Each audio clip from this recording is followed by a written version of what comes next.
বিরতির সংবাদ দুপুরে আপনাদের সবাইকে আমন্ত্রণ জানাচ্ছি আমি ফারহানা রূপা। শুরুতেই জানিয়ে দিচ্ছি শিরোনাম।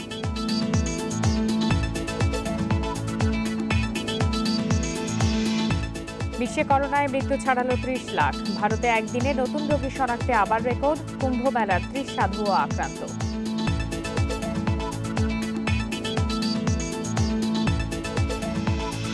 লকডাউনে ছুটির দিনেও মিথ্যা অজুহাতে ঘরের বাইরে মানুষ। মোটরসাইকেলে চলছে যাত্রীবহন, মোড়ে মোড়ে তৎপর পুলিশ।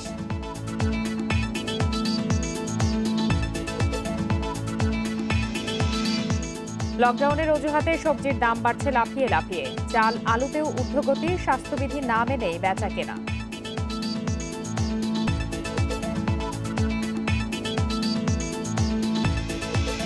অস্বাস্থ্যকর রান্নাঘরে তৈরি হচ্ছে নামি রেস্তোরাঁর খাবার। ইফতার ফ্রিজে কাঁচা মাংসের সঙ্গে থাকে রান্না করা খাবার।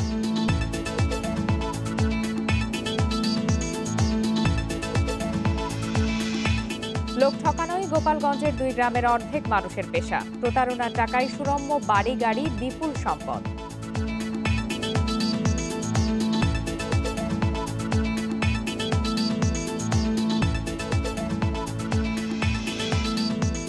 শিরোনাম জানাচ্ছিলাম, এবারে চলে যাচ্ছি বিস্তারিত খবরে।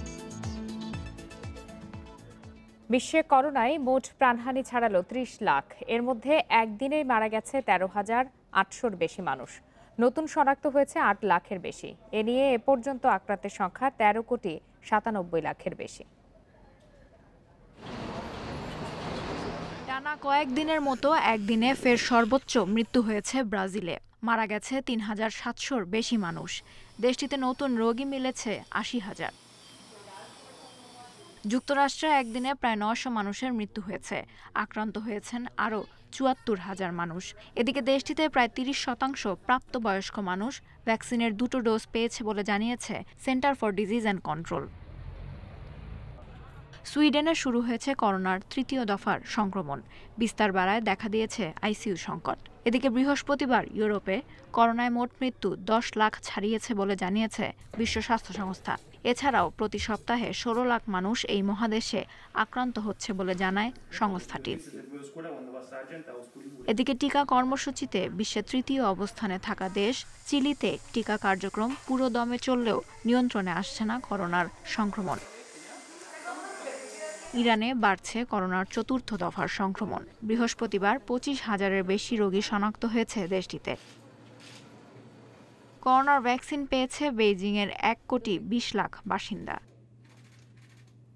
এদিকে যেসব নাগরিক ভ্যাকসিন নিয়েছেন তারা ব্যবসায়িক বা প্রয়োজনীয় কাজে দেশের বাইরে বা দেশের ভেতরে বিভিন্ন জেলায় ভ্রমণ করতে পারবে বলে জানিয়েছে অস্ট্রেলিয়ার প্রধানমন্ত্রী Scott Morrison. Lutfa Fauzia, independent news. একদিনে করোনা শনাক্তের দিক দিয়ে একের পর এক রেকর্ড গড়ছে ভারত। 24 ঘন্টায় দেশটিতে সর্বোচ্চ 2,17,000 মানুষের দেহে করোনা শনাক্ত হয়েছে। এর মধ্যে হরিদ্বারে কুম্ভ মেলায় যাওয়া 30 সাধুও রয়েছেন। এছাড়া দেশটিতে একদিনে করোনায় মৃত্যু হয়েছে প্রায় 1200 জনের। বৃহস্পতিবারও 2 লাখের বেশি রোগী শনাক্ত এবং 1,000-এর বেশি মৃত্যু হয়েছিল ভারতে। এ পর্যন্ত সেখানে মোট প্রাণহানি 1,74,000-এর বেশি আর আক্রান্ত 1,42,00,000। এনডিটিভি বলছে দিল্লির হাসপাতালে শয্যা সংকট তীব্র আকার নিয়েছে। একটি শয্যায় 2 জন করে রোগী রাখতে বাধ্য হচ্ছে কর্তৃপক্ষ। তবে সংক্রমণ বাড়তে থাকলেও এখনও দেশব্যাপী লকডাউনের সিদ্ধান্ত জানায়নি সরকার। দিল্লি ও রাজস্থানে আজ সন্ধ্যা থেকে 1 সপ্তাহের কারফিউ জারি করা হয়েছে। লকডাউন ভেঙে নানা অজুহাত দিয়ে বের হচ্ছেন অনেকে।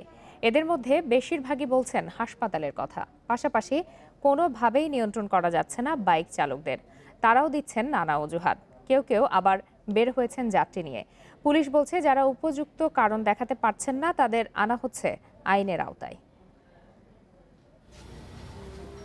মিরপুরের বাসিন্দা নাজনীন আক্তার পরিবারের 4 সদস্যকে নিয়ে যাচ্ছিলেন শাহবাগের বঙ্গবন্ধু শেখ মুজিব মেডিকেল বিশ্ববিদ্যালয়ে। রাজধানীর টেকনিক্যাল মোড়ে এসে পড়েন জিজ্ঞাসাবাদের মুখে। জানান হাসপাতালে রোগী দেখতে যাবেন তারা, এজন্য দেখান কাগজপত্র। তবে ব্যবস্থাপত্র ভুল থাকায় আটকে রাখে পুলিশ। নাজনীন আক্তার স্বীকার করেন হাসপাতালে নয়, যাবেন জমি মাপার কাজে জুরাইনে। হাসপাতাল যাওয়া এই জন্য এখন আমাদের ওই জমি মাপা হবে, তো ওই যে আমার পাশে ফাইলিং করতেছে, এখন আমার জমি নিয়ে নিচ্ছে বুঝছেন, এই জন্য আমি তাড়াহুড়ো করে যাইতেছি। অটোরিকশা চালক বলছেন হাসপাতালের কথা বলে নিয়ে আসছেন তাকে, পরে পুলিশও মামলা করে ওই অটোরিকশা চালকের বিরুদ্ধে। কাগজ দেখাইলো, হ্যাঁ অন্য এক কাগজ তখন আমি বলছি যাইবে না, আবার গাড়ির কাগজ দেখাইতে হবে, আপনারা নাইমে যান। তখন এরা দুইজন চলে গেছে, এই ইটি কইরা এখন তো মামলা খেলাম আমি। পুলিশ বলছে অটোরিকশার এই যাত্রী বের হয়েছেন অপ্রয়োজনে, হাসপাতালে কথা বলে দিয়েছেন মিথ্যা অজুহাত। সে বারবারই বলছিল যে আমি হসপিটালে যাব, আমার ভাই অসুস্থ, আরেকবার বলছে আমার মা অসুস্থ। তো সে যখন কথা এক এক সময় এক এক রকম বলছিল, তখন আমি ধারণা করেছি যে সে মিথ্যা বলছে। সিএনজি ওয়ালাকেও মিথ্যা তথ্য দিয়েছে। সিএনজি ওয়ালাকে বলেছে যে আমি হসপিটালে যাব, আসলে তার হসপিটালে যাওয়ার দরকার ছিল না।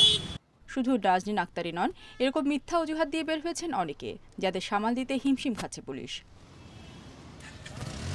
এদিকে লকডাউনের মধ্যে কোনোভাবেই নিয়ন্ত্রণ করা যাচ্ছে না বাইক চালকদের, এজন্য তারাও দিচ্ছেন অজুহাত। কেউ কেউ আবার স্বাস্থ্যবিধি ভেঙে তুলছেন যাত্রী। উনি আমার মহল্লার বসবাস করেন, তো উনার জরুরি কাজের জন্য উনি আমাকে রিকোয়েস্ট করেছেন যে ভাইয়া আমাকে একটু ড্রপ করে দিয়ে আসবেন। তাই বলছে ঠিক আছে, আমি আপনাকে ড্রপ করে দিয়ে আসবো। সবাইকে তো গাড়ি দিতে পারছে না আর কি, বাসা দূরত্ব হওয়ার কারণে, এবং আমাদেরকে কোভিড পেশেন্টেরই সার্ভিস দিতে হবে ওখানে গিয়ে। সিকিউরিটি গার্ড পোস্টে দিয়ে আসতে যাচ্ছি শ্যামলীতে। সাপ্তাহিক ছুটি থাকায় রাস্তায় ব্যক্তিগত গাড়ির সংখ্যা ছিল কম, তবে চলাচল করতে দেখা গেছে সিএনজি অটোরিকশা। রেশমি নন্দী, ইন্ডিপেন্ডেন্ট নিউজ।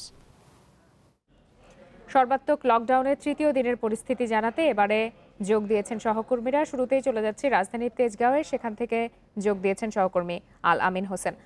আল আমিন, আজ সাপ্তাহিক ছুটির দিন এবং কিছুক্ষণ আগে জুম্মার নামাজ শেষ হয়েছে। আপনি তো সকাল থেকে রাজধানীর বিভিন্ন এলাকা ঘুরে দেখেছেন, লকডাউন পরিস্থিতি কেমন দেখেছেন? আসলে আপনি যেমনটা বলছেন যে সাপ্তাহিক ছুটির দিন, সেই কারণে ব্যক্তিগত গাড়ির সংখ্যা রাস্তা একদমই হাতে গোনা। পাশাপাশি দুই একটি অটো রিক্সা চললেও বাইকারদের কোনোভাবে নিয়ন্ত্রণ করা যাচ্ছে না। তারা 5 এপ্রিল বিআরটিসির পক্ষ থেকে একটি নির্দেশনা দেওয়া হয়েছিল যে উবার অ্যাপ ভিত্তিক যে চলাচল সেগুলো করতে পারবে না, কিন্তু তা ভেঙে তারা সেই অ্যাপ বন্ধ থাকলেও খ্যাপে তারা চলাচল করছেন, এরকম একটি বিষয় আমরা দেখতে পাচ্ছি। একটি বিষয় আমি যদি আসলে আপনাকে এখন একটু দেখাতে চাই, এখন অনেকটাই, অর্থাৎ রাস্তায় গাড়ি এতই কম, পণ্য পরিবহনবাহী গাড়িও কিন্তু এই রুটে অর্থাৎ কম দেখতে পাচ্ছি, যার কারণে পুলিশ সদস্যরা আসলে অলস সময় কাটাচ্ছেন। কিছুক্ষণ আগে আপনি যেমনটা বললেন যে আজকে রমজানের প্রথম জুমা, সেটি অনুষ্ঠিত হয়েছে, যার কারণে রাস্তায় এখন মানুষ একদম নেই বললেই চলে। যারা দু একজন বের হচ্ছেন তাদেরকে হয়তো কোথাও পুলিশের পক্ষ থেকে জিজ্ঞাসাবাদ করা হচ্ছে। এর বাইরে একরকম বলতে পারি যে রাস্তায় বাস তো নেই বললেই চলে, গণপরিবহন নেই। স্বাভাবিক প্রথম দিন যেরকম ছিল, অর্থাৎ লকডাউনের প্রথম যে দিন ছিল বুধবার, সেই রকম যেরকম দিন ছিল, আজকের পরিস্থিতি কিন্তু ঠিক সেরকম, অর্থাৎ পয়লা বৈশাখের বন্ধ যে দিনটা ছিল সেরকমই আজকের পরিস্থিতিও ঠিক অনেকটা সেরকম। আর আরেকটি বিষয়, অজুহাতের যে বিষয়টি, যারা আসলে অনেকেই বের হয়েছেন, অকারণে বের হয়েছেন, তাদের কাউকে ফিরিয়ে দিয়েছে পুলিশ। যারা আপনি জানেন যে রিক্সা চলাচল নিষেধ থাকলেও সেখানে একই রিক্সায় দুজন করে যারা বসছেন তাদেরকে রিক্সা থেকে নামিয়ে আইনের আওতায় নিয়ে হচ্ছেন। কোথাও কোথাও রিক্সার যে সিটটি থাকে সেটি পুলিশের পক্ষ থেকে নিয়ে 2 ঘন্টার মতো রেখে তারপরে সেটি দিয়ে দিয়েছেন, এরকম একটি বিষয় দেখেছি। এর বাইরে যে সমস্ত বাইকাররা বের হয়েছেন তাদেরকে আসলে আইনের আওতায়, আপনি নিশ্চয়ই দেখতে পাচ্ছেন যে এখন একটি বাইক অর্থাৎ 2 জন করে যাচ্ছে, তাদের একজন যাওয়ার কথা। এই আসলে যারা বাইকার তারা কোনোভাবেই তাদেরকে নিয়ন্ত্রণ করা যাচ্ছে না। পুলিশের পক্ষ থেকে জনে জনে গিয়ে আসলে সবাইকে এরকম সচেতন করা পুলিশের একার পক্ষে সম্ভব না, এরকম পুলিশের পক্ষ থেকে বলা হয়েছে, যতক্ষণ না পর্যন্ত ব্যক্তি সচেতনতা বৃদ্ধি পাবে, এরকম একটি বিষয়। আমরা লকডাউনের যে পরিস্থিতি সারা শহরেই যেমনটা দেখেছি, অসংখ্য জায়গায় কিন্তু চেক পয়েন্ট বসানো হয়েছে পুলিশের পক্ষ থেকে, পুলিশ আসলে সেখানে কাজ করছে, কিন্তু যতক্ষণ পর্যন্ত পুলিশ ঠিকঠাক কাজ করে ঠিক ততক্ষণ পর্যন্ত আসলে জিজ্ঞাসাবাদের একটি সুযোগ থাকে। আর সাপ্তাহিক ছুটি থাকার কারণে রাস্তায় এমনিতেই ভিড় কম, মানুষের জমায়েত অনেক কম দেখতে পেয়েছি অন্তত আমরা। তবে নামাজের উদ্দেশ্যে অনেকেই বের হয়েছিলেন, তারা এখন আবার ঘরে ফিরে যাচ্ছেন।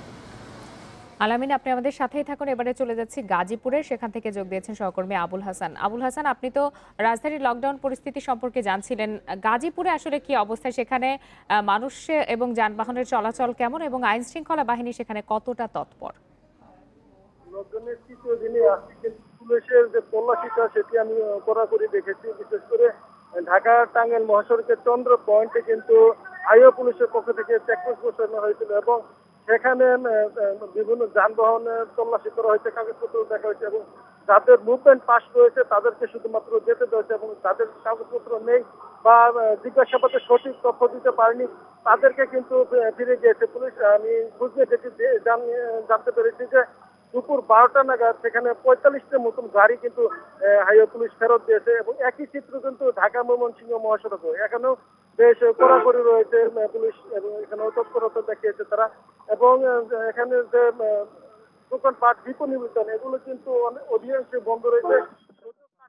সকাল থেকে কিছুটা মানুষের জটলা ছিল, শুক্রবার জুমার নামাজের পর কিন্তু এই চিত্রটা অনেকটাই স্বাভাবিক আছে এবং সেখানে কাঁচা বাজার আমি ঘুরে দেখেছি, সেখানে কিন্তু মানুষের জটলা তেমন একটি নেই এবং দোকানপাটে এবং মহাসড়কগুলোতে মানুষের যে আনাগোনা সেটি কিন্তু অনেক কমে গেছে। আর আপনাকে জানিয়ে রাখি যে গাজীপুর শিল্প দূষিত এলাকায় এখানে কিন্তু কারখানাগুলো খোলা রয়েছে এবং কারখানার যে শ্রমিক তাদেরকে হাসান এবং আলামিন হোসেন, আপনাদের দুজনকেই ধন্যবাদ। করোনা সংক্রমণের এই মুহূর্তে দেশের চিকিৎসা খাতের সবচেয়ে বড় সংকটের নাম আইসিইউ। করোনা রোগীদের চিকিৎসার জন্য 64 জেলার মধ্যে 42 জেলাতেই নেই কোনো আইসিইউ সুবিধা। ফলে করোনা আক্রান্ত জটিল রোগীরা চলে আসছে ঢাকায়। 10 মাস আগে প্রধানমন্ত্রী সব জেলা হাসপাতালে আইসিইউ স্থাপনের নির্দেশ দিলেও তা বাস্তবায়ন হয়নি। করোনায় আক্রান্ত রোগীর জন্য আইসিইউ প্রয়োজন হলে আটকে উঠছেন স্বজনরা। অসহায় হয়ে ছুটছেন এই হাসপাতাল থেকে অন্য হাসপাতালে। ঢাকায় একটি আইসিইউ এখন সোনার হরিণ। খোদ স্বাস্থ্য অধিদপ্তরের দেয়া তথ্য মতে সারা দেশে আইসিইউ শয্যার ভয়াবহ সংকট। করোনার জন্য নির্ধারিত হাসপাতালের 42 জেলাতে নেই আইসিইউ। ঢাকা বিভাগে করোনা রোগীর জন্য আইসিইউ সুবিধা নেই 7 জেলাতেই। এছাড়া ময়মনসিংহ বিভাগে 3টি, চট্টগ্রাম বিভাগে 7টি, রাজশাহী বিভাগে 6টি, বরিশাল বিভাগে 5টি, রংপুর বিভাগে 6টি, খুলনা বিভাগে 6টি এবং সিলেট বিভাগে 2 জেলায় নেই আইসিইউ। জেলার পেশেন্টরা যারা গুরুতরভাবে অসুস্থ হচ্ছে তারা সব রাজধানীতে চলে আসছে এবং রাজধানীতে কিন্তু আইসিইউ ব্যবস্থা নাই। হাইফ্লো নেজাল ক্যানুলার সমস্যা আছে, সুতরাং এই মৃত্যুর হার বেড়ে গেছে। গত বছর জুন মাসে প্রধানমন্ত্রী শেখ হাসিনা দেশের প্রতিটি জেলা হাসপাতালে আইসিইউ স্থাপনের নির্দেশ দিয়েছেন, তবে স্বাস্থ্য বিভাগ তা বাস্তবায়ন করতে পারেনি। এখান থেকে খুব অতি শীঘ্র যদি উত্তরণ না হয় তাহলে আমাদের মৃত্যুর হার এরকম বাড়তেই থাকবে এবং খুব শোচনীয় অবস্থা হবে আমাদের চিকিৎসা ব্যবস্থা। স্বাস্থ্য অধিদপ্তর বলছে আইসিইউ সংকট দ্রুত সমাধানের চেষ্টা চলছে। আইসিইউ বেড দিলেই তো হবে না, সেটা যেখানে যাবে সেখানে স্থাপন করার ফ্যাসিলিটিস থাকতে হবে এবং এইগুলি ব্যবহার করারও এক্সপার্ট পার্সন প্রয়োজন হবে। জেনারেল হাসপাতালে আইসিইউ ফ্যাসিলিটিস নাই। এই সমস্ত জেনারেল হাসপাতালে আইসিইউ ফ্যাসিলিটি ডেভেলপমেন্ট করার জন্য এডিবির অর্থায়নে এবং ইউনিসেফের অর্থায়নে এটা কাজ প্রক্রিয়াধীন। এটা হয়তো খুব যত তাড়াতাড়ি সম্ভব এগুলি প্রক্রিয়া শুরু হবে। বর্তমানে কেন্দ্রীয় ঔষধাগারে 278টি আইসিইউ শয্যা রয়েছে। চাহিদাপত্র পেলে সব আইসিইউ পাঠিয়ে দেওয়া হবে বলে জানিয়েছে কর্তৃপক্ষ। তবে জনবল সংকট থেকেই যাবে। Mahmudul Hasan, independent news, Dhaka. রাজধানীর এভার কেয়ার হাসপাতালে সিটি স্ক্যান করানো হয়েছে করোনা আক্রান্ত বিএনপি চেয়ারপারসন বেগম খালেদা জিয়ার। বৃহস্পতিবার রাতে সিটি স্ক্যানের জন্য তাকে হাসপাতালে নেওয়া হয়। রিপোর্ট ভালো উল্লেখ করে ডাক্তাররা জানান, হাসপাতালে নয় বাসাতেই চিকিৎসা চলবে বিএনপি নেত্রীর। 1 বছর পর বাড়ির বাইরে বের হলেন খালেদা জিয়া। করোনা আক্রান্ত হয়ে সিটি স্ক্যান করতে এভার কেয়ার হাসপাতালে যাওয়ার জন্য বৃহস্পতিবার রাত 9:15টায় গুলশানের বাসা থেকে বের হন বিএনপি চেয়ারপারসন। রাত 9:40-এ হাসপাতালে পৌঁছার পর শুরু হয় পরীক্ষা। সেখানে ছিলেন খালেদা জিয়ার ব্যক্তিগত 3 চিকিৎসক ও পরিচারিকা ফাতেমা। সিটি স্ক্যান করার পর 11:15টায় হাসপাতাল থেকে বাসায় ফেরেন তিনি। চিকিৎসকরা জানান, রিপোর্ট অনুযায়ী খালেদা জিয়ার শরীরে করোনার সংক্রমণ খুবই সামান্য।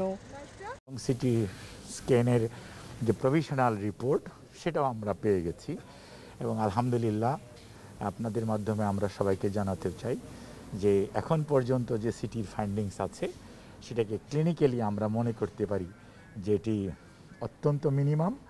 আপাতত বিএনপি চেয়ারপারসন বাসায় থেকে চিকিৎসা নেবেন বলেও জানান তিনি। পরবর্তীতেও আমরা সার্বক্ষণিকভাবে ওনার অবস্থা পর্যবেক্ষণ করতে হবে, কারণ করোনার আগামীকালকে পরের দিন তারপরের দিন অর্থাৎ আমাদের আগামী 1 সপ্তাহ অর্থাৎ 14 দিন পর্যন্ত আমাদের অত্যন্ত মেটিকুলাসলি ওনাকে অবজার্ভ করতে হবে। শুক্রবার সিটি স্ক্যানের পূর্ণাঙ্গ রিপোর্ট পাওয়ার পর করণীয় ঠিক করা হবে বলেও জানান খালেদা জিয়ার চিকিৎসক। Jahanara Parvin, Independent news, Dhaka. Corona পরিস্থিতি নিয়ে জানাতে এবারে সিলেট থেকে যোগ দিয়েছেন সহকর্মী মাধব কর্মকার। মাধব, সিলেটের করোনা পরিস্থিতির সর্বশেষ পরিস্থিতি আমাদেরকে জানাবেন এবং সেই সাথে কঠোর লকডাউনে কি অবস্থা, সেখানে স্বাস্থ্যবিধি আসলে কতটা মানা হচ্ছে?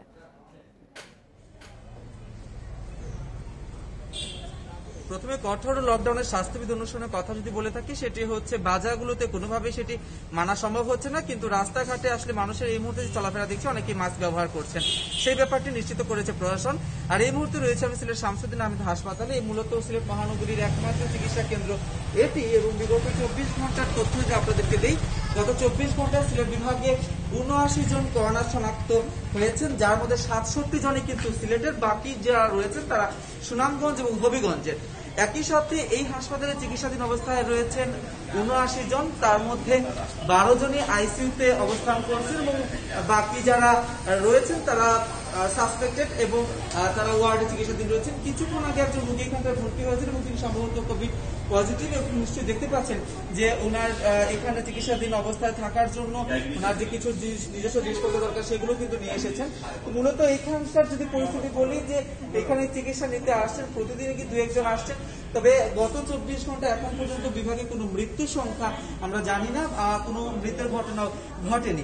উপরন্তু সিলেট বিভাগের যদি ঘটনা আপনাদেরকে জানাই, এখন পর্যন্ত কোভিড-19 আক্রান্ত হয়েছেন 19,190 জন, এবং একই সাথে সিলেট মহানগরীতে গত 24 ঘন্টা সুস্থ হয়ে উঠেছেন 107 জন হাসপাতাল এবং বাসায় চিকিৎসা নিয়ে এবং আইসোলেশনে থেকে। তো মোটামুটি এই ছিল সিলেটের করোনা পরিস্থিতি সর্বশেষ তথ্যাবলী। জানাচ্ছিলেন সহকর্মী মাধব কর্মকার। করোনা ভাইরাসে আক্রান্ত কিংবদন্তি অভিনেত্রী এবং সাবেক সংসদ সদস্য সারা বেগম কবরীর শারীরিক অবস্থার অবনতি হয়েছে। বৃহস্পতিবার তাকে রাজধানীর শেখ রাসেল গ্যাস্ট্রো লিভার হাসপাতালে লাইফ সাপোর্টে নেওয়া হয়েছে। কবরীর ছেলে শাকের চিশতি জানিয়েছেন, তার মায়ের শারীরিক অবস্থা জটিল। কবরীর সুস্থতার জন্য দেশবাসী ও ভক্তদের কাছে দোয়া চেয়েছেন তিনি। গত 5 এপ্রিল করোনা পজিটিভ রিপোর্ট এলে সারা বেগম কবরীকে রাজধানীর কুর্মিটোলা হাসপাতালে ভর্তি করা হয়। অবস্থার অবনতি হলে 8 এপ্রিল তাকে শেখ রাসেল গ্যাস্ট্রো লিভার হাসপাতালে স্থানান্তর করা হয়।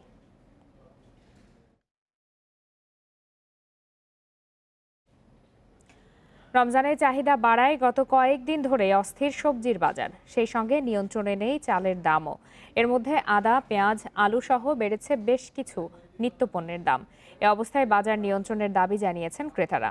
লকডাউনে রাজধানীর কাঁচা বাজারগুলোতে মানা হচ্ছে না স্বাস্থ্যবিধি, খোলা জায়গায় বসছে না বাজার, বিক্রেতাদের অনেকেই পরছেন না মাস্ক, মানা হচ্ছে না সামাজিক দূরত্ব। রমজান শুরুর মধ্যেই দেশ জুড়ে চলছে কঠোর লকডাউন। এ অজুহাতে কয়েকদিন ধরেই বাজারে বাড়ছে সবজির দাম। গত সপ্তাহে 40 টাকা কেজিতে শসা বিক্রি হলেও তা 80 টাকায় উঠেছে। কাঁচামরিচ, বেগুনও বিক্রি হচ্ছে দ্বিগুণ দামে। এছাড়াও 50 টাকার নিচে মিলছে না কোনো সবজি। বাজারে কোনো সংকট না থাকলেও বেশি দাম নিচ্ছে বিক্রেতারা।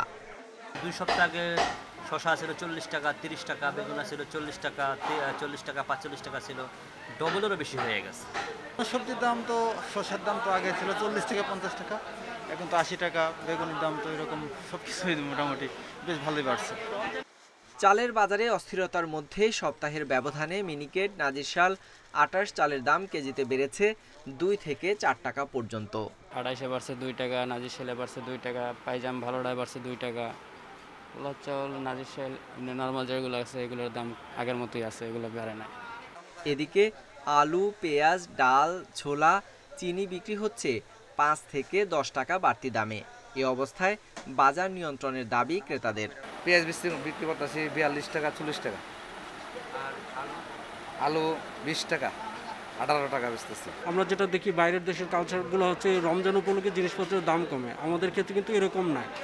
তো এইসব করলে আমাদের আসলে মন মানসিকতা কিছু চেঞ্জ হওয়া দরকার। চিংড়ি মাছ ছাড়া সব ধরনের মাছ বিক্রি হচ্ছে আগের দামেই। তবে লকডাউনের কারণে ক্রেতা কম বলে জানান বিক্রেতারা। রুই মাছ আগে 240 মূল্যা ছিল, এখন ধরেন 220, বড় আছে এই সাইজে 230। গরুর মাংস ও ব্রয়লার মুরগি আগের দামে বিক্রি হলেও কেজিতে 10 টাকা বেড়েছে সোনালী মুরগির দাম। Sohel Rana, independent news, Dhaka. কঠোর লকডাউনের মধ্যেও দেশের বিভিন্ন স্থানের বাজারগুলোতে মানা হচ্ছে না স্বাস্থ্যবিধি। চলছে গাদাগাদি করে কেনাকাটা। নানা অজুহাতে মাস্ক ব্যবহার করছেন না ক্রেতা বিক্রেতারা। এছাড়া সরকারি নির্দেশনার পরও উন্মুক্ত স্থানে সরানো হয়নি নগরীর কাঁচা বাজার। সিরাজগঞ্জের সর্ববৃহৎ কাঁচামালের আড়তের দৃশ্য এটি। বোঝার উপায় নেই যে করোনার সংক্রমণ রোধে দেশে চলছে কঠোর লকডাউন। ক্রেতা বিক্রেতার হাক ডাকে সরগরম বাজার। সিলেটের সরকারি নির্দেশনার পরও উন্মুক্ত স্থানে সরানো হয়নি নগরীর কাঁচা বাজার। ঘিঞ্জি পরিবেশেই চলছে বেচাকেনা, মানা হচ্ছে না সামাজিক দূরত্ব। যতটুকু পারি আমরা চেষ্টা করি আর কি, যে আমরা দূরত্ব বজায় রাখিয়া আমরা স্বাস্থ্যবিধি আইন যাতে বজায় থাকে। সবজি লাগে, নিত্য প্রয়োজনীয় জিনিস লাগে, সপ্তাহে একবার আসি বাজার করে চলে যায়। রাজশাহীতে বাজারে স্বাস্থ্যবিধি একেবারেই মানছে না মানুষ। মাস্ক ছাড়াই ক্রেতা বিক্রেতারা ঘুরছেন বাজারে। একই অবস্থা চট্টগ্রাম, খুলনায়ও। উন্মুক্ত স্থানে বাজার সরানোর তেমন কোনো উদ্যোগ নেই এসব এলাকায়। সব জিনিস দূরত্ব বজায় রেখে করাটা উত্তম। অবশ্যই গায়ে গায়ে লাগে বিষে, এই জন্য কাঁচা বাজারে স্বাস্থ্যবিধি সেরূপ মেনে চলে না। তবে সামাজিক দূরত্ব নিশ্চিতে মাঠে রয়েছে আইন শৃঙ্খলা বাহিনী। এখন মানুষ অপ্রয়োজনীয় ঘরের বাইরে যদি বের হয়, সেক্ষেত্রে তো আইন প্রয়োগ করতেই হবে। তো মানুষকে ঘরে রাখার জন্য যাতে মানুষ ঘরের বাইরে অপ্রয়োজনে বের না হয়, সে বিষয়টা আমরা নিশ্চিত করছি। টাঙ্গাইল, বেনাপোল, শরীয়তপুর, হবিগঞ্জ সহ দেশের বিভিন্ন বাজারে স্বাস্থ্যবিধির পাশাপাশি লকডাউনের নির্ধারিত সময়সীমাও মানছেন না অনেক বিক্রেতা। সোহেলি জাহান, ইন্ডিপেন্ডেন্ট নিউজ ডেস্ক। দেখছেন বিরতিহীন সংবাদ দুপুর। সংবাদে আরও যা থাকছে। হেফাজতের তাণ্ডবে 90 মামলার অধিকাংশেরই প্রধান আসামি মামুনুল হক গ্রেপ্তার হতে পারেন শিগগির।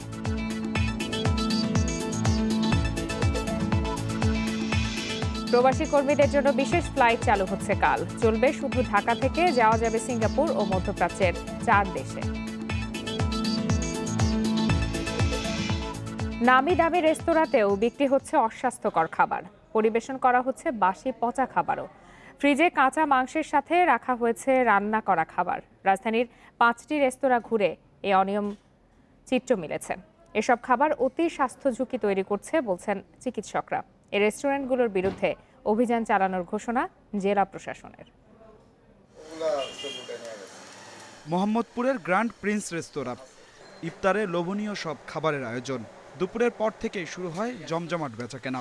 কোয়ালিটিটা ভালো, একটু ফেথফুল মনে করি, এই জন্য কিনি আর কি, যে একটু ক্লিন পরিষ্কার হয়ে ভালো মান। ক্রেতাদের সেই বিশ্বাস কতটুকু রাখতে পেরেছে প্রতিষ্ঠানটি? প্রিন্স রেস্তোরাঁর রান্নাঘরে, এবং সেই রান্নাঘরের আমরা ফ্রিজটি আসলে একটু দেখতে চাই, এবং যেখানে আসলে বলা হয়েছে যে কাঁচা মাংসের সাথে অন্য খাবার, রান্না করা খাবার বা অন্য খাবার রাখা যাবে না। কিন্তু আপনি নিশ্চয়ই দেখতে পাচ্ছেন যে এখানে আর কাঁচা মাংসের সঙ্গে আসলে দই রাখা হয়েছে, যেটি স্বাস্থ্য বিশেষজ্ঞরা বলেন যে মানবদেহের জন্য খুবই ক্ষতিকর। করোনার এই মহামারীর সময় যেখানে স্বাস্থ্যসম্মত খাবার খেতে চিকিৎসকরা নির্দেশ দিচ্ছেন, উপদেশ দিচ্ছেন, সেখানে এমন অস্বাস্থ্যকর পরিবেশে খাবার তৈরি আসলে আরও বেশি ঝুঁকি বাড়াচ্ছে। এখানেই শেষ নয়, পুরো রান্নাঘরই নোংরা। যারা খাবার তৈরি করছেন তারা কেউ মাস্ক বা গ্লাভস ব্যবহার করছেন না।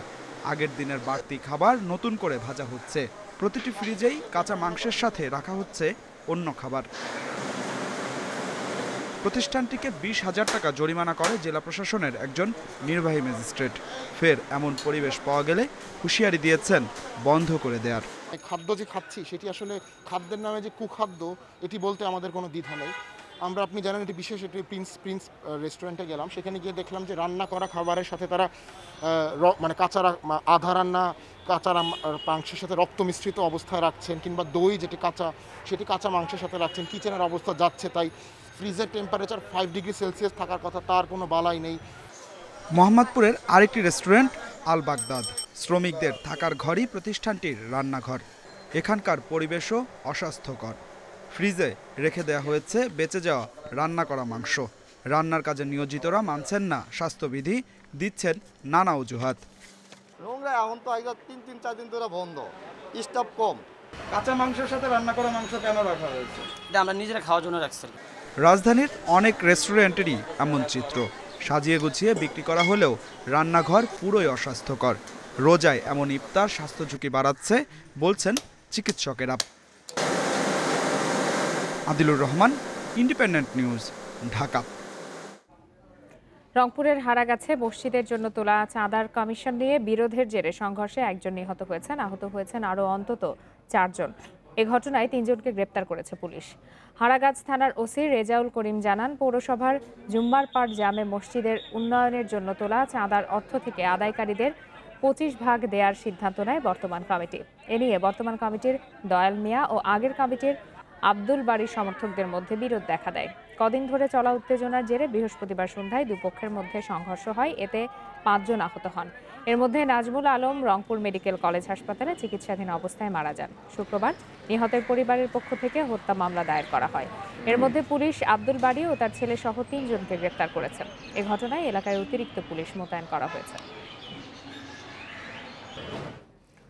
তুচ্ছ বিষয় নিয়ে কথা কাটাকাটির জেরে পিরোজপুরে ছোট ভাইয়ের দায়ের কোপে খুন হয়েছে বড় ভাই। ভোররাতে সদর উপজেলার শারিকতলা ডুমরিতলা ইউনিয়নের মাথাবেড়া এলাকায় এই ঘটনা ঘটে। অভিযুক্ত ছোট ভাই মোহাম্মদ আলীকে গ্রেপ্তার করেছে পুলিশ। পিরোজপুর সদর থানার ওসি নুরুল ইসলাম বাদল জানান, সেহরির সময় ভাত নিয়ে কথা কাটাকাটির এক পর্যায়ে ছোট ভাই আলী ধারালো দা দিয়ে বড় ভাই হেলালকে কোপ দেন। এতে ঘটনাস্থলে মারা যান হেলাল। পরে পুলিশ ঘটনাস্থলে গিয়ে মরদেহ উদ্ধার করে ময়না তদন্তের জন্য মর্গে পাঠায়। সকালে অভিযান চালিয়ে গ্রেপ্তার করা হয় অভিযুক্ত ছোট ভাইকে।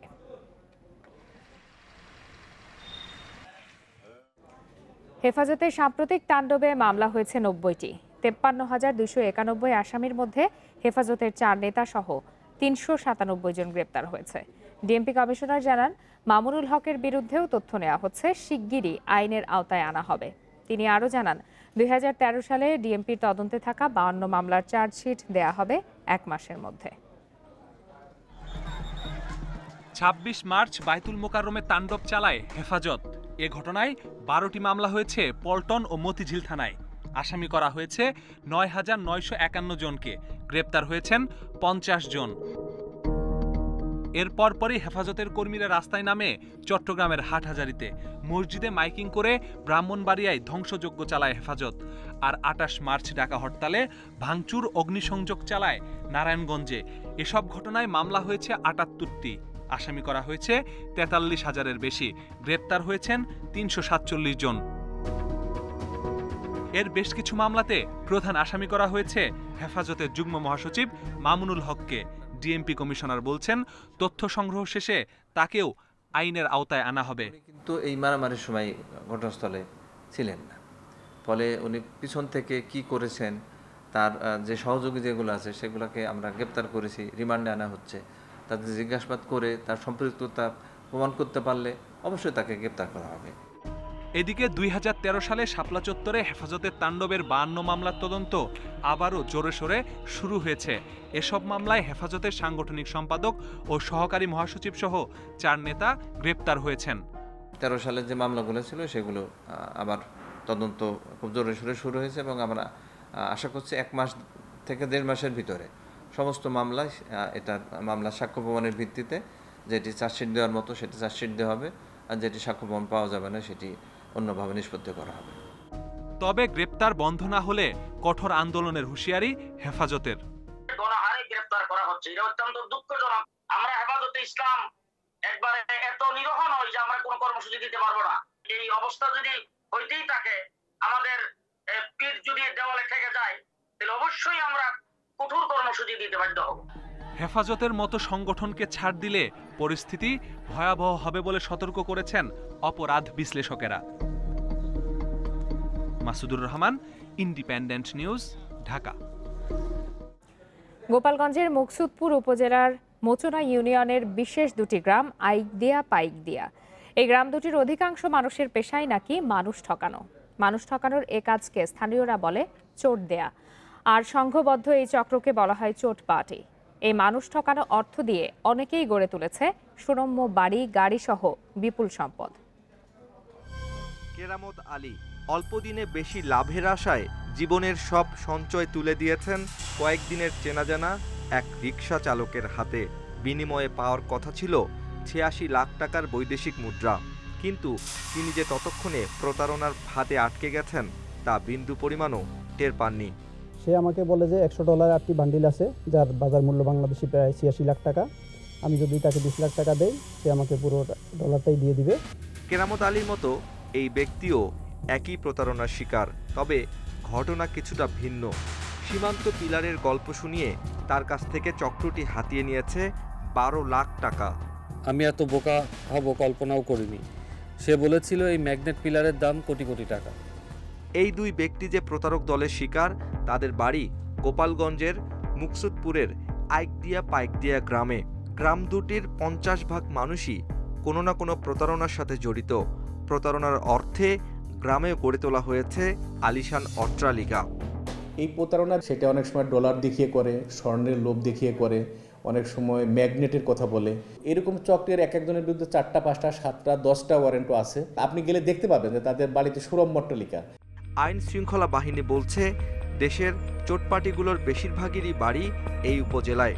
বিভিন্ন প্রতারক দলের নেতৃত্বে আছে ফারুক মোল্লা, মিজান মেম্বার, খন্দকার নাসির, জাহাঙ্গীর, মহসিন, ইকরাম, সৈকত এলাহি জাহাঙ্গীর ও আলমগীর তালুকদার।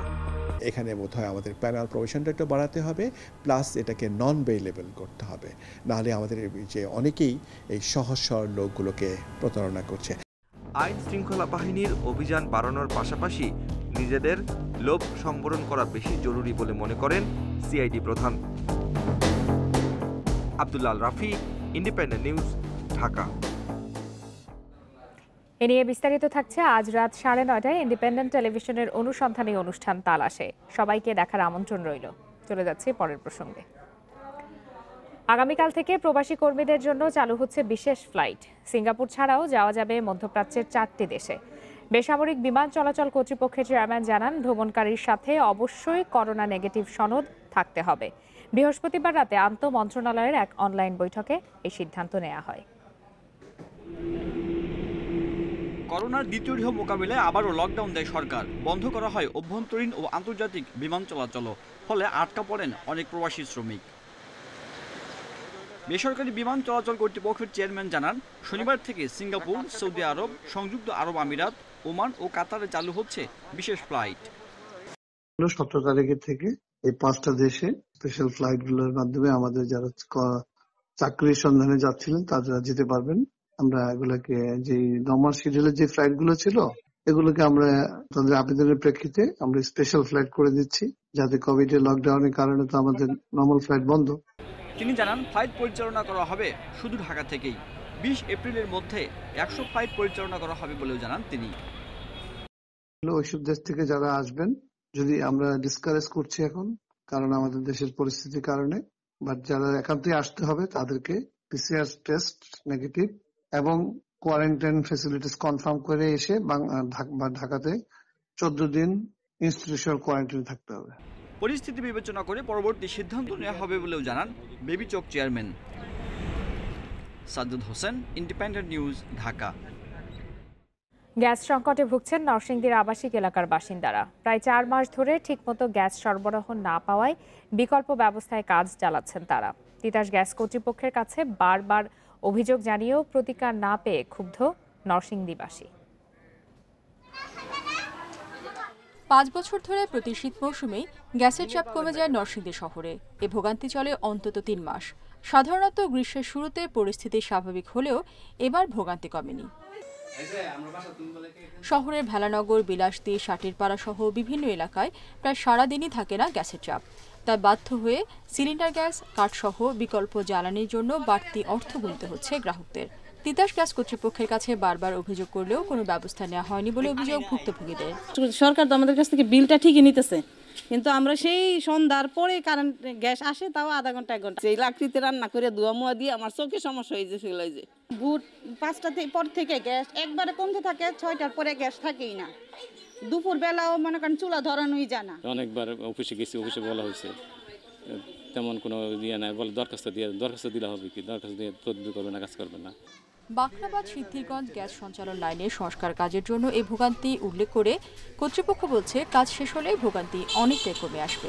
বাখরাবাদ সিদ্ধিরগঞ্জ লাইন যে পিকিং করতেছে, বড় 30 ইঞ্চি লাইনটা বন্ধ হয়ে যাওয়াতে এটা সব নেটওয়ার্কের সব জায়গায় চাপের সমস্যা। এটা শেষ হয়ে গেলে আস্তে আস্তে পেশা স্বাভাবিক হয়ে যাবে। নরসিংদীতে তিতাসের আবাসিক গ্রাহকের সংখ্যা প্রায় 25,000। Independent news desk. বিরতিহীন সংবাদ দুপুরে আরও যা থাকছে। যুক্তরাষ্ট্রের ইন্ডিয়ানাপোলিসে ফেডেক্স কার্যালয়ে বন্দুকধারীর গুলিতে 8 জন নিহত, হামলাকারীর আত্মহত্যা। চ্যাম্পিয়ন্স লিগের মতো ইউরোপা লিগের সেমিতেও 2 English giant, man United, Arsenal 2 দলই জিতল শেষ 8-এ।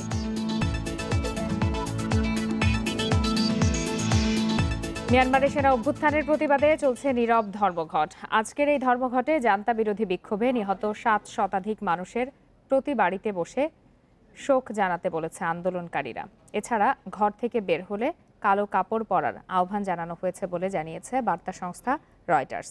এই নীরব ধর্মঘটের আগের রাতে মিংগিয়ান শহরে সহিংসতায় 2 জন নিহত হয়েছে বলে জানিয়েছে রেডিও ফ্রি এশিয়া। এছাড়া বৃহস্পতিবার পুলিশের গুলিতে এক স্বাস্থ্যকর্মী নিহত হয়েছেন। প্রত্যক্ষদর্শীরা জানিয়েছেন 6 জন চিকিৎসক ও নার্সকে আটক করেছে সেনারা। সেনা সরকার বিরোধী বিক্ষোভের 2 সুপরিচিত সংগঠকের পাশাপাশি অভ্যুত্থানের বিরুদ্ধে অবস্থান নেয়া এক অভিনেতা ও এক গায়ককে গ্রেপ্তার করেছে নিরাপত্তা বাহিনী। ব্রিটেনের রানী দ্বিতীয় এলিজাবেথের স্বামী প্রিন্স ফিলিপের শেষকৃত্য আগামীকাল। উইন্ডসরে সীমিত পরিসরে এই আয়োজনে উপস্থিত থাকবেন মাত্র 30 জন। রাষ্ট্রীয়ভাবে হচ্ছে না ব্রিটিশ রানী দ্বিতীয় এলিজাবেথের স্বামী ডিউক অফ এডিনবরা প্রিন্স ফিলিপের শেষকৃত্য। বাকিংহাম প্যালেসের এক মুখপাত্র জানান, স্বাস্থ্যবিধির নির্দেশনা অনুযায়ী শেষকৃত্যের অনুষ্ঠান সংশোধিত হয়েছে। তবে শেষকৃত্যের সবকিছুই হবে প্রয়াত প্রিন্স ফিলিপের ইচ্ছা অনুসারে। সামরিক বাহিনীতে প্রিন্স ফিলিপের সম্পৃক্ততা এবং ব্যক্তিগত বৈশিষ্ট্যের প্রতিফলন হবে অনুষ্ঠানে। উইন্ডসর প্রাসাদের সেন্ট জর্জ চ্যাপেলে তাকে সমাহিত করা হবে স্থানীয় সময় শনিবার বিকেল 3টায়। এরই মধ্যে অংশগ্রহণকারী হিসেবে মোট 30 জনের নাম প্রকাশ করেছে বাকিংহাম প্যালেস। প্রিন্স ফিলিপের কফিনবাহী গাড়ির পাশে হাঁটবেন তার 4 সন্তান Prince Charles, Prince Andrew, Prince Edward এবং প্রিন্সেস অ্যানা। এছাড়াও নাতি প্রিন্স উইলিয়াম এবং প্রিন্স হ্যারিও থাকবেন পাশে। রানী দ্বিতীয় এলিজাবেথ সহ রাজপরিবারের সদস্যদের বাইরে জার্মানির 3 জন আত্মীয় থাকবেন। সবাই মাস্ক পরবেন এবং সামাজিক দূরত্ব বজায় রাখবেন। অংশগ্রহণকারীদের নির্দিষ্ট পোশাক পরে শেষকৃত্যে অংশ নিতে হবে, তবে সামরিক পোশাক পরা যাবে না। করোনা ভাইরাসের কারণে প্রিন্স ফিলিপের মরদেহ জনসাধারণের শ্রদ্ধা নিবেদনের জন্য রাখা হবে না। শেষকৃত্যেও তাদের প্রবেশে থাকবে নিষেধাজ্ঞা। পুরো অনুষ্ঠানটি টেলিভিশনে সরাসরি সম্প্রচার করা হবে। Lutfa Fouzia, independent news. যুক্তরাষ্ট্রের ইন্ডিয়ানাপোলিসের ফেডেক্সের একটি কার্যালয়ে বন্দুকধারীর হামলায় 8 জন নিহত হয়েছে। আহত হয়েছে আরও কয়েকজন। আহতদের হাসপাতালে ভর্তি করা হয়েছে। হামলার পর আত্মহত্যা করেছে হামলাকারী। এই হামলা তিনি একাই চালিয়েছেন বলে জানিয়েছে কর্তৃপক্ষ। বলেছে আর কোনো নিরাপত্তা ঝুঁকি নেই। পুলিশ জানায় ইন্ডিয়ানাপোলিসের মিরাবেল রোডের একটি ফেডেক্স কার্যালয়ে এই দুর্ঘটনা ঘটে। কার্যালয়টি ইন্ডিয়ানাপোলিস আন্তর্জাতিক বিমানবন্দরের কাছেই অবস্থিত।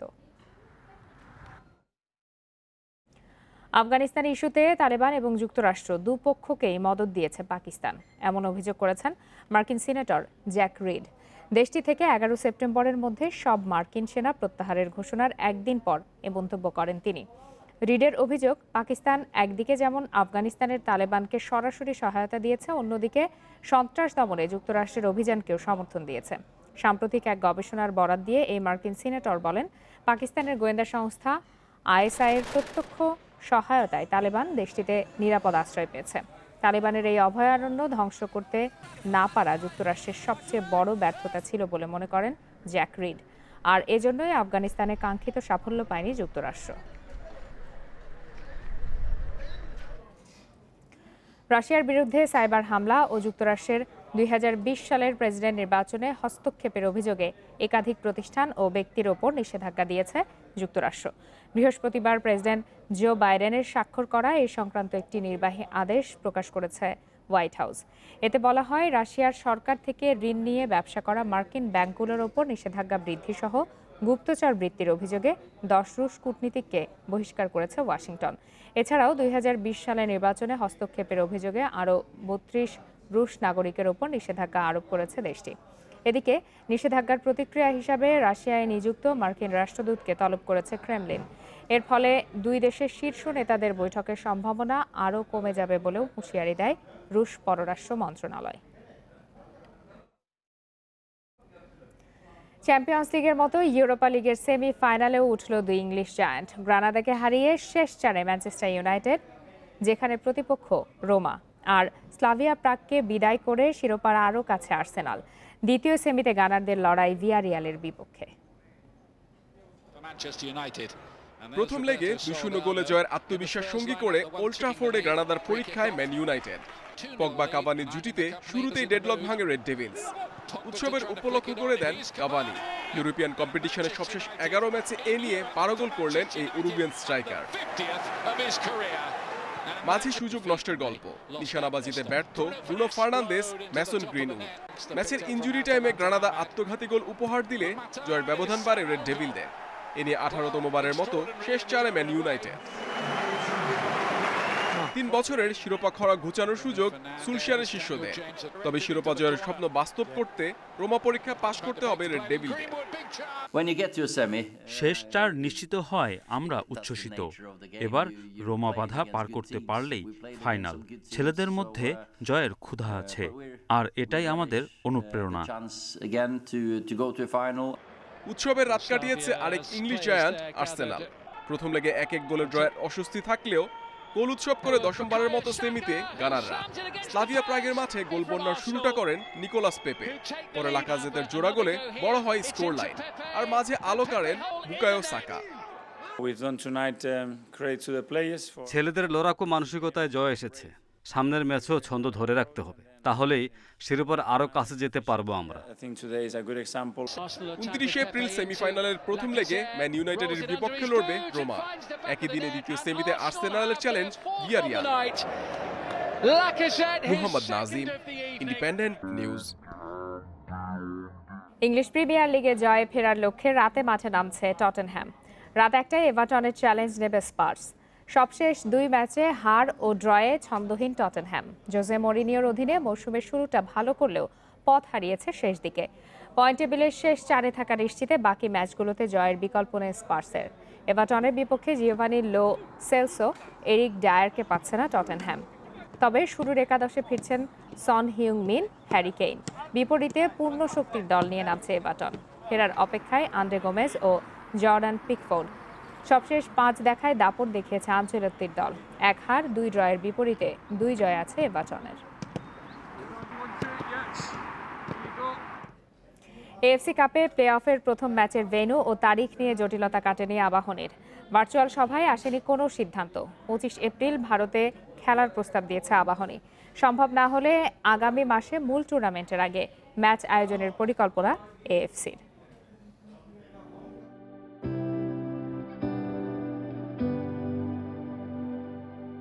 ভারতে করোনার রূপ ভয়ঙ্কর, তবুও সতর্কতা মেনেই এএফসি কাপের প্রাক বাছাই ম্যাচ হয়েছে। স্বাগতিক বেঙ্গালুরু এফসির কাছে 5 গোলের হার নেপালের ত্রিভুবন আর্মি এফসির। 28 এপ্রিল দ্বিতীয় ম্যাচ বেঙ্গালুরুর প্রতিপক্ষ হবে আবাহনী ইগলস ম্যাচের জয়ী দল। তবে ঢাকায় লকডাউন বাধায় আটকে যাওয়া আবাহনী ইগলস ম্যাচ কবে হবে সেই ধোঁয়াশা কাটেনি। সংকট সমাধানে এএফসির সাথে অনলাইনে আলোচনা সেরেছে আবাহনী ও বাফুফে। এ মাসেই ভারতে ম্যাচ আয়োজনের কথা হলেও সিদ্ধান্ত নেয়নি এএফসি। তো আগামী 28 তারিখে ভারতের গোয়াতে বেঙ্গালুরু এফসির সাথে এই 2 দলের বিজয়ী দলের খেলার তারিখ নির্ধারিত রয়েছে। তাই তার পূর্বে 25 তারিখে আবাহনী এবং মালদ্বীপ ইগলসের ম্যাচটি গোয়াতে আয়োজন করা যায় কিনা। ভ্রমণ নিষেধাজ্ঞায় দেশের বাইরে গিয়ে খেলার নিশ্চয়তা নেই আবাহনীর, তাই সরকারের বিশেষ অনুমতি নেওয়ার পরামর্শ দিয়েছে এএফসি। সার্বিক বিষয় নিয়ে কাজ করছে বাফুফেও। এখানে এশিয়ান ফুটবল কনফেডারেশন আমাদেরকে যেটা বলেছে যে আমরা যেন আমাদের গণপ্রজাতন্ত্রী বাংলাদেশ সরকারের কাছ থেকে যেন আমরা একটা পারমিশন অবটেইন করার চেষ্টা করি, পারমিশন নেওয়ার চেষ্টা করি, যাতে এএফসি কাপের খেলাটাতে অংশগ্রহণের জন্য প্রয়োজন বোধে আবাহনী লিমিটেড তারা যেন দেশের বাইরে ট্রাভেল করতে পারে। আমাদের যেহেতু এখন ট্রাভেল রেস্ট্রিকশনের মধ্যে দিয়ে আমরা যাচ্ছি। 14 মে মালদ্বীপে শুরু মূল টুর্নামেন্ট। এ মাসে সম্ভব না হলে মালদ্বীপে প্লে অফের ম্যাচ আয়োজনের বিকল্প চিন্তা এএফসির। Abidur Rahman, independent news. Junior Asia cup hockey আবারও স্থগিতের সম্ভাবনা জোরালো। করোনা পরিস্থিতি জুলাইয়ের আয়োজনকে ফেলে দিয়েছে অনিশ্চয়তার মুখে। বাংলাদেশে চলছে দ্বিতীয় দফা লকডাউন, বেড়েছে মৃত্যুহার। এর মধ্যেও ঈদের পর অনুশীলন ক্যাম্প শুরুর পরিকল্পনা ফেডারেশনের। করোনাকালে কোনো টুর্নামেন্টই নির্ধারিত সূচিতে নিশ্চিত নয়।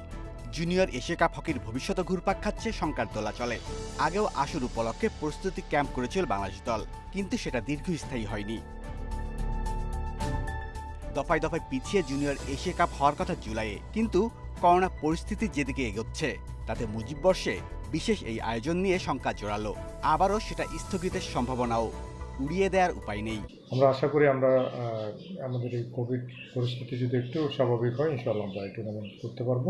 সেই জন্য আমরা বঙ্গবন্ধু জন্ম 17 বার্ষিকীর মধ্যেই আমরা এই টুর্নামেন্টটা শেষ করতে চাই।